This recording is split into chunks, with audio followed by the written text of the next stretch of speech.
Families in a small Florida neighborhood are living in fear. They knew they had a serial attacker in their neighborhood, and we knew it was only a matter of time before he struck again. The investigation leads detectives into the dark and shadowy edges of human behavior. We knew he must have been selecting the victims during the daytime, then coming back after dark to attack.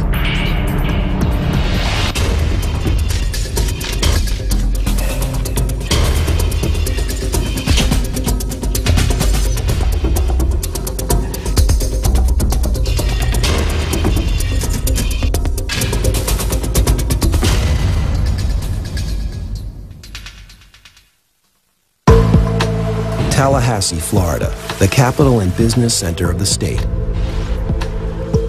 where canopied roads characterize the peaceful setting of the city. But in the darkness of the early morning, peacefulness gives way to sounds of sirens.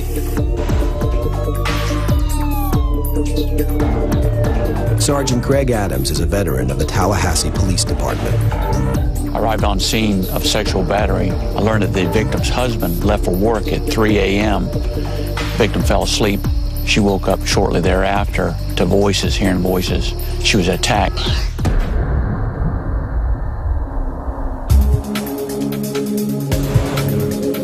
When Sergeant Adams goes inside, he finds out the details of the attack. We learned later that he had made his point of entry through a window. The suspect made the victim cover her face in an effort to conceal his identity. The victim's name is Alfreda Stiles. I was aware that there was a figure standing in front of me. At that time, he assaulted me. Then the attacker made a chilling threat. When the assault was over, he said to me that if I told anyone, he would be back for me. And he was very specific about his threat. He told the victim he would be back 1 year later if she called the police. But not if investigators can catch him first.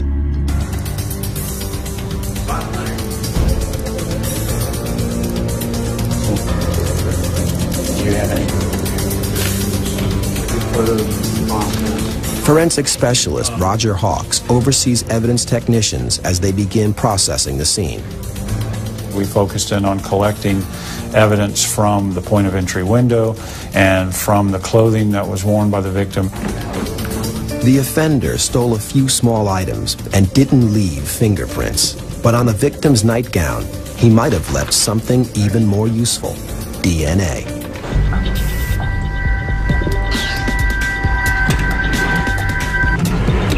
Hawks returns to the lab to see if he can locate a DNA sample.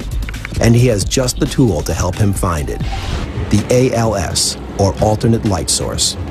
We look at it under the light source and determine whether there were any areas that showed stains. We found some areas that did fluoresce under the light source, and we submitted those to the state lab for examination.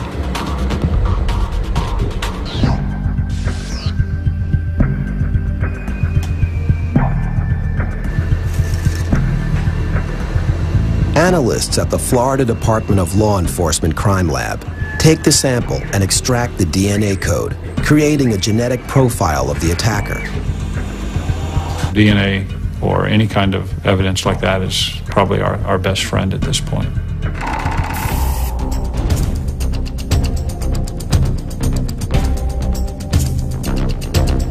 Technicians load the DNA profile into CODIS, the FBI's National Repeat Offenders Database. Chances, if that person has ever been arrested before and is in the database, that we're going to be able to get a match. In a perfect world, there would be a match and police would arrest the perpetrator. But today, it's not a perfect world. There's no match. Months pass by with no new leads. Police think their assailant may be lying low. Then, they get news that changes everything. The attacker has struck again, twice. Detective Linda Crew is called on to join the investigation. In quick succession, we had 2 more attacks. What struck me was the similarities between the cases. The point of entry was similar, the means of committing the crime was similar, things said were similar. My suspicions were highly aroused that we may, in fact, have the same suspect. He was getting more violent. He started bringing a weapon, started threatening a weapon. There was a lot of concern there that we were not only going to have a victim sexually battered, but maybe killed. What do we got? Detectives compare the details of the crimes. What was the time of day? Same time of day. Hides his identity? Yeah, he did on this one as well. Is there any evidence being left behind? Yes, he's leaving DNA each time. If the DNA matches, then police know they are looking for one man. The results confirm their suspicion. Now we know we're looking for a serial offender. Investigators have solid forensic evidence, but no one to match it to, and need insight into the attacker's behavior. They call criminal profiler Dale Hinman of the Florida Department of Law Enforcement. When a sexual offender is attacking, he'll continue to attack until the police catch him. It was only a matter of time before he would strike again. Dale Hinman reviews the case files. Based on the timing and the location, we thought the offender probably lived in the neighborhood where the attacks were taking place. Will Agent Hinman's profile help catch a neighborhood predator? 3 women have been sexually assaulted in Tallahassee, Florida, and DNA evidence shows that the same man is responsible for each of the attacks. Fear is spreading in the neighborhood. A series of crimes like this is so traumatizing for the entire community. No one felt safe, even in their own home.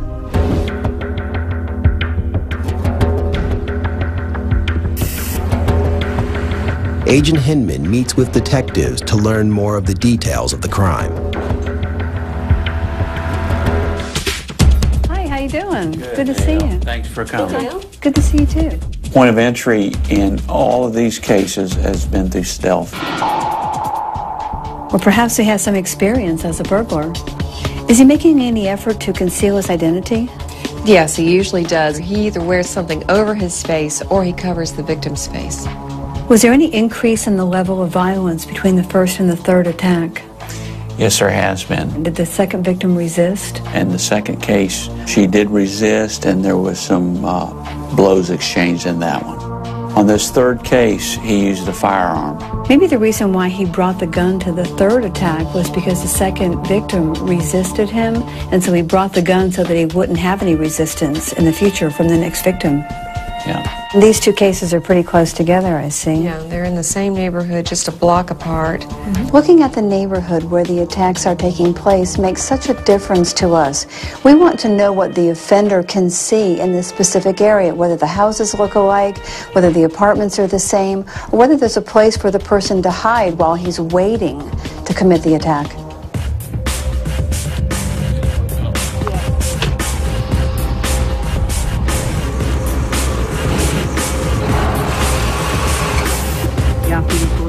When Agent Hinman arrives, she notices one thing right away. Now that I see the area and see how close together the residences are, it would make sense that he either lives or works in this area. I think that probably what he's doing is walking through this neighborhood, doing surveillance, choosing the victims to see who lives by themselves, and then he's available during the nighttime hours to come back to the intended targets. What we'll do is we'll step up patrol in these areas. We'll try to catch him or try to at least deter him from future attacks.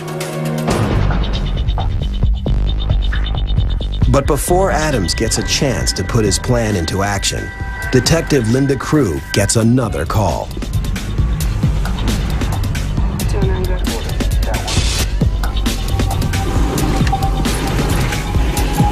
When I got to the scene, I learned that there had been another sexual battery, possibly the 4th one with the same suspect. The details of this assault are all too familiar. The perpetrator had come through the window, as in previous cases. He had threatened her, he had battered her, and then he sexually battered her. But this time, there was one very important difference. The victim had seen his face. Finally, police have a witness, which means they can create a composite sketch. She described him as being a young black male, perhaps in his 20s, about 5'8", medium build, short hair. Soon, a face emerges. The investigators sent the sketch to the local media, but more importantly, they posted it all over the neighborhood where the attacks were occurring, hoping somebody might recognize the offender and call in a tip.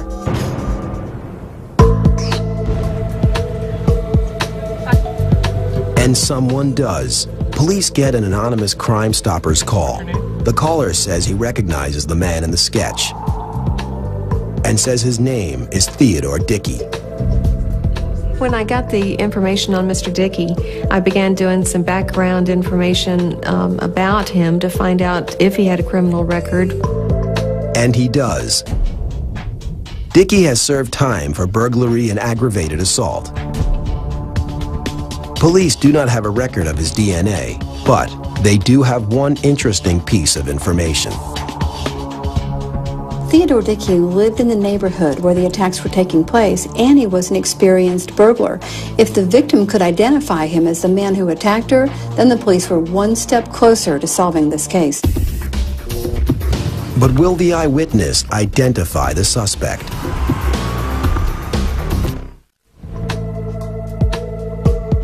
Police have a suspect in a series of sexual assaults and need their eyewitness to identify him. We know that every aspect of the investigative process is very difficult for a sexual battery victim, but since we didn't have his DNA in the system, we needed a positive identification to get a warrant to obtain a sample. Agent Hinman suggests the eyewitness look at a photo lineup.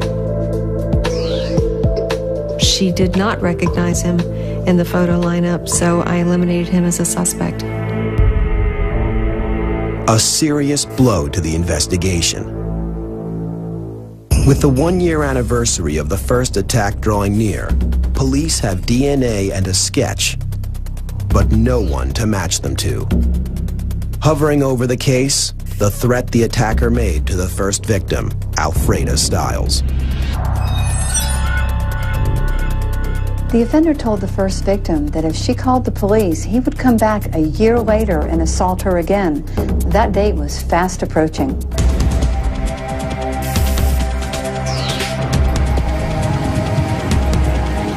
Detective Greg Adams prepares to have extra units patrol the area of assault victim Alfreda Stiles' home to ensure the victim's safety.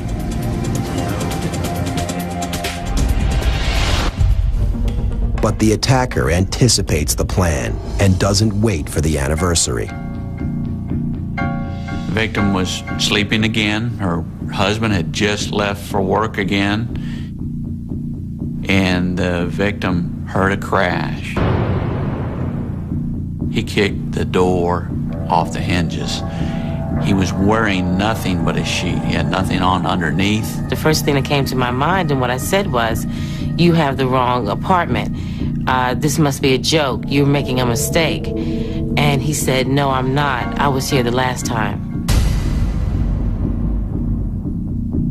Then, headlights in the window from a passing vehicle startle the attacker.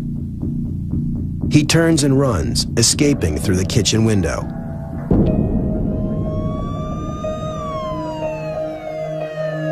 And police get a call from a terrified Alfreda Stiles. Sergeant Adams rushes to the scene. The victim ran out to me. Yeah, police officers were standing around. Everybody was in somewhat of shock when this second incident happened.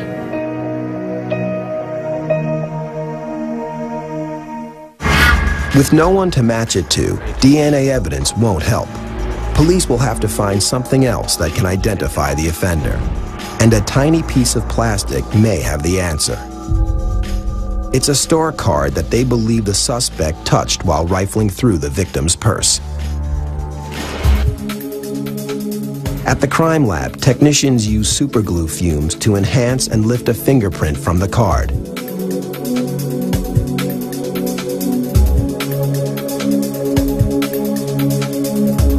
And find exactly what they are looking for. The detail of the print was such that we could enter it into the new APHIS program, which would automatically search for that print.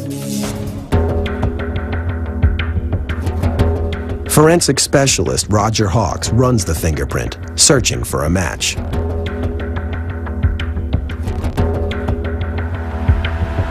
And when we got the results back, we were all deflated because it didn't come up with a match. Investigators bring in Agent Hinman to get her perspective on the assailant. In almost every sexual battery investigation I was involved in my entire law enforcement career, the offender threatened to come back if the victim called the police. This was the first time it actually happened. When detectives tell Agent Hinman that the attacker has been stealing small items from his victims, she begins to look at the case differently. Well, it could be that he lives in a dependent relationship with a family member like a mother or a grandmother, and if he brought something larger home, they may question him about it. And he probably has a low-paying job, so he's using the money that he's taking from the victims to supplement his income. Did she think the boy sounded like the same guy as before? She indicated that she believed it was the same guy. Was the language the same? Very vulgar. With the vulgar language and the kicking in the door and the taking of the small items, this may be a more youthful offender than what we had originally thought. And perhaps the original composite that we have would describe somebody who's more youthful. What do you think? If the assailant were a juvenile, it would explain why there was no record of him in the database. We were all convinced that this person had committed crimes before, so we couldn't believe that he didn't have any criminal record. We had but one choice, and that was to conduct a hand search of all the juvenile fingerprint cards. There are nearly 10,000 fingerprints in the juvenile card file. It'll be a long, meticulous search, but Detective Adams is in for a surprise. When we opened that drawer, we couldn't believe our eyes.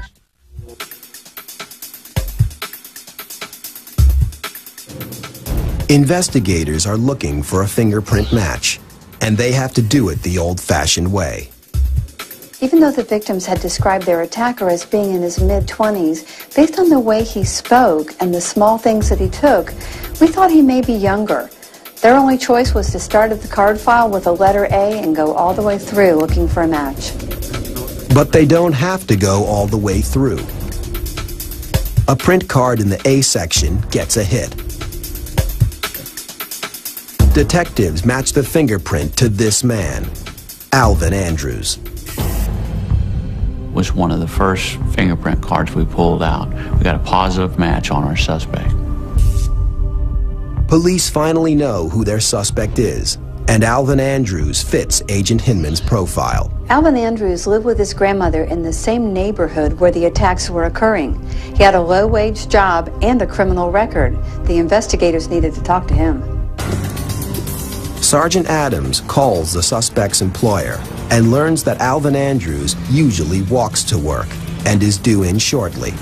Well, we gave the information to our cop squad, and they approached Alvin, one of the officers, asked him if he is Alvin Andrews, and the foot chase was on. And they ran him down and captured him. Police already have the warrant they need to take a DNA sample from Andrews on the spot. And when they do, they find out that it matches the DNA evidence found at all of the crime scenes. When Andrews realized how much evidence the police had against him, he confessed to all of his crimes. Alvin Andrews is sentenced to more than 50 years in prison. We set up a meeting with Dale Hinman. It was helpful in this case that it narrowed my scope of where I would be looking. There were so many obstacles to overcome, but it was the investigators' skill and determination that solved this case. The capture and prosecution of a sexual offender doesn't remove the pain his victims feel, but the fact that he is in prison helps them know he won't be coming back.